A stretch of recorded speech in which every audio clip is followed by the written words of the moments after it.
This is his Twitter post. Somebody asked in the chat where you can find Alex Jones outside of Twitter. I don't know. I watch him 24/7 on Twitter.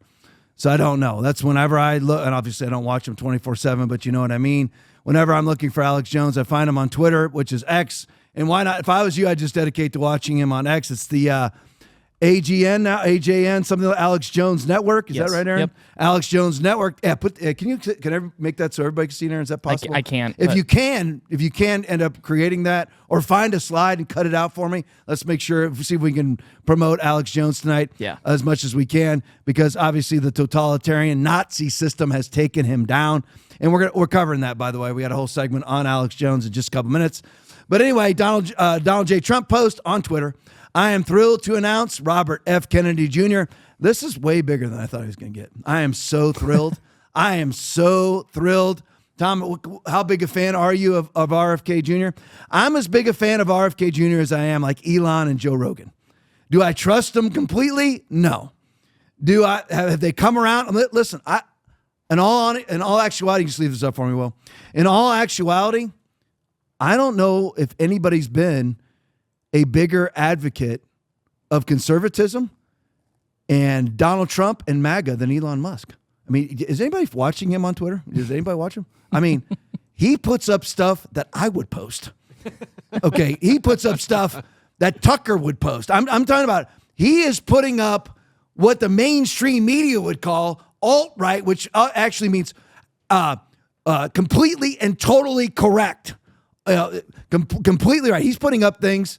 He's backing everybody. He's back. I'm talking about vocally. I guess it's not vocally, but verbally, or in written word.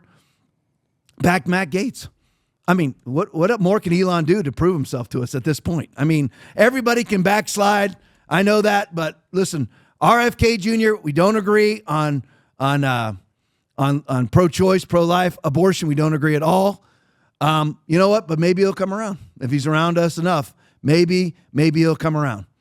You never know. And I believe that's kind of what's happened with Joe Rogan. I think Joe Rogan, because he's with the UFC, eventually, there are no leftists in the UFC. I mean, really, there aren't. Not in the UFC. Fans that come. I mean, Zuckerbucks goes to the UFC, and he's certainly a leftist. But I'm just saying, people in the inner circle, I mean, Dana White, all that. I mean, and Joe Rogan is really even, in some ways, bigger than Dana White. I mean, the number one podcast on the planet. And if you ever look at the numbers for Joe Rogan overseas, it's frightening. I mean, how many people watch his podcast?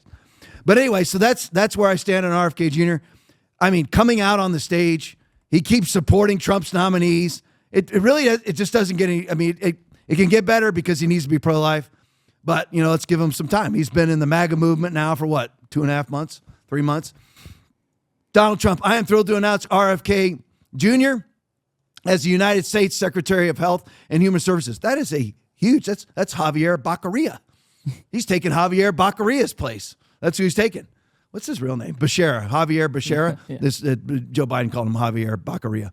So anyway, this is a huge job on the cabinet. I thought he would get sort of an advisory position, get some sort of like committee position heading this task force on nutrition or something like that. I honestly thought he should be in charge of the NIH. I thought he should have been in charge of the FDA, CDC, any of those things. This is bigger. Health and Human Services. I mean, come on. I mean, this is just fantastic news. Great pick. For too long, Americans have been crushed by the industrial food complex, drug companies who have engaged in deception, misinformation, disinformation when it comes to public health. The safety and health of all Americans is the most important role of any administration. The HHS will play a big role in helping ensure that everybody will be protected from harmful chemicals, pollutants, pesticides, pharmaceutical products, and food additives that have contributed to the overwhelming health crisis in this country. Great job, Donald Trump. It doesn't get any better than that. I'm so glad he did that. And just Aaron found this for me. This is just a comparison between Biden's health HHS and our HHS.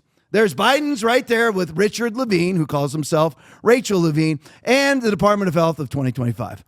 And I actually had a video, but I think it got taken down with comparing the two, with RFK doing a bunch of push-ups and stuff.